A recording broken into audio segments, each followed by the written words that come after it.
Assalamualaikum warahmatullahi wabarakatuh. Selamat datang kami ucapkan kepada rombongan adik-adik.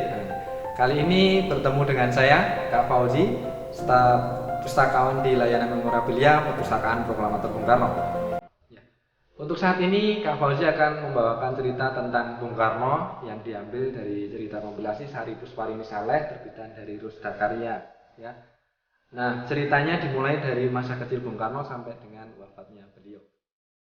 Adik-adik semuanya, ada yang tahu siapa itu Bung Karno?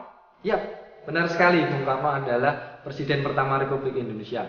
Beliau dilahirkan di Surabaya pada tanggal 6 Juni tahun 1901. Bung Karno dilahirkan pada saat pagi hari atau saat fajar menyingsing, sehingga beliau sering dikenal dengan Putra Sang Fajar. Ayah beliau adalah seorang guru yang berasal dari Tulungagung, yaitu Bapak Raden Sukemi Sosrodihardjo, sedangkan ibunya adalah bangsawan dari Singaraja Bali bernama Ibu Ida Ayu Nyoman Rai Sarimben. Sewaktu kecil Bung Karno bernama Kusno, namun karena beliau sering menderita sakit, akhirnya namanya diganti menjadi Sukarno. Su itu artinya baik, dan Karno diambil dari tokoh pewayangan Adipati Karno. Beliau mulai bersekolah ketika di Mojokerto mengikuti ayahnya yang berdinas di sana. Yang pertama di EIS atau Eerste Eindland School. Kemudian berpindah ke ELS atau Europese Lager School saat kelas 5 agar beliau bisa bersekolah ke tingkat yang lebih tinggi.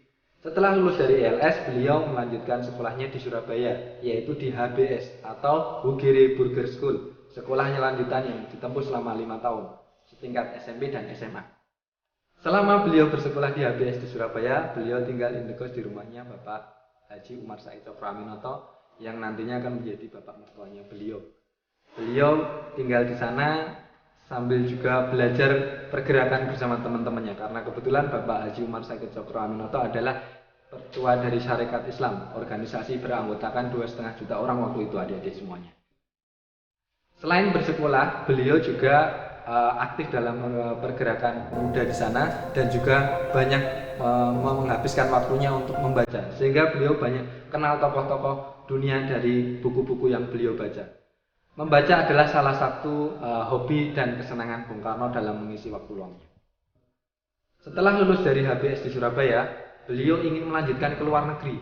Akan tetapi karena keterbatasan biaya, akhirnya beliau hanya bisa bersekolah di dalam negeri dan melanjutkan sekolahnya atau studinya di jurusan teknik sipil di Teknisi Huge School atau sekarang kita nyebutnya ITB di Bandung, Jawa Barat. Selama studi di Bandung, beliau tinggal di rumahnya Bapak Haji Sanusi sampai dengan beliau lulus tahun 1926. Setelah lulus, beliau diajak bekerja oleh pemerintah kolonial Belanda, akan tetapi beliau menolaknya. Beliau mendirikan biro arsitek bersama temannya Insinyur Anwari. Selain bekerja, beliau juga terlibat aktif dalam pergerakan untuk meraih kemerdekaan bangsa Indonesia. Akibat pergerakannya itulah Bung Karno ditangkap dan dipenjara di Sukamiskin dan juga di Banjau, Bandung. Setelah keluar dari penjara di Bandung, beliau masih terlibat aktif dalam pergerakan dan perjuangan melawan pemerintah kolonial Belanda. Akhirnya beliau diasingkan ke luar daerah. Pada periode tahun 1934 sampai 1938, beliau diasingkan di Ende Flores. Selama di Ende, beliau banyak belajar agama Islam dengan mengirimkan surat kepada temannya Ahasan di Bandung dengan judul Surat-Surat Islam dari Ende. Kemudian karena penyakit malaria, beliau dipindahkan pengasingannya ke Bengkulu dari tahun 1938 sampai dengan 1940. Di Bengkulu beliau aktif dalam bidang pengajaran di organisasi Muhammadiyah, dan di Bengkulu juga beliau kenal dengan Ibu Fatmawati. Tahun 1942 Jepang mendarat di Indonesia dan mengambil alih pemerintahan dari Belanda.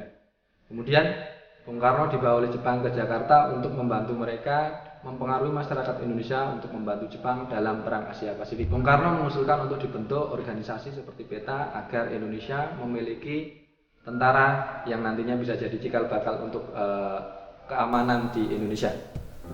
Pada tahun 1945, Jepang mengalami kekalahan perang karena kota Hiroshima dan Nagasaki dibom atom oleh Amerika. Berita kekalahan Jepang ini sampai dengan ke para pejuang Indonesia dan mereka memaksa Bung Karno dan Bung Hatta serta tokoh-tokoh tua untuk segera memproklamasikan kemerdekaan. Para pemuda menculik tokoh-tokoh itu ke Rengas Dengklok.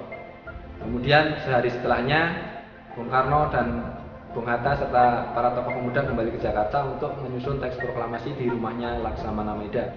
Teks proklamasi yang dirancang oleh Bung Karno kemudian diketik oleh Sayuti Melik, dan keesokan paginya tanggal 17 Agustus tahun 1945 Bung Karno membacakan teks proklamasi di depan rumahnya Jalan Pegangsaan Timur nomor 56 Jakarta. Pada tanggal 18 Agustus tahun 1945, satu hari setelah proklamasi, Bung Karno dipilih sebagai presiden dan Bung Hatta menjadi wakil presidennya. Setelah kemerdekaan Indonesia diproklamasikan, bukan berarti perjuangan berhenti. Malahan perjuangan lebih berat, karena yang menjadi musuh adalah bangsa kita sendiri, yang sama warna kulitnya, sama bentuk tubuhnya, sama fisiknya. Hal ini terjadi dalam bentuk pemberontakan-pemberontakan yang dilakukan oleh organisasi seperti Permesta, TITI, dan PKI. Karena pemberontakan itulah akhirnya membuat Bung Karno harus meletakkan jabatannya sebagai presiden. Setelah beliau tidak menjadi presiden, akhirnya Bung Karno dipenjara di rumahnya sendiri oleh pemerintahan yang baru, yakni di Wisma Yaso. Beliau meninggal pada tanggal 21 Juni tahun 1970 di Rumah Sakit Angkatan Darat Gatot Subroto, Jakarta. Kemudian keesokan paginya beliau dibawa ke Jawa Timur, yakni di Blitar, untuk dimakamkan berdekatan dengan makam ayah dan bundanya. Demikian adik-adik semuanya cerita tentang perjalanan hidupnya Bung Karno. Semoga cerita ini bisa menjadi inspirasi dan teladan bagi adik-adik semuanya untuk mengikuti jejak beliau sebagai seorang pejuang dengan rajin belajar dan mengisi kemerdekaan ini dengan berbagai hal-hal yang positif. Sekian dari saya, Kak Fauzi. Wabillahi taufiq wal hidayah. Wassalamualaikum warahmatullahi wabarakatuh.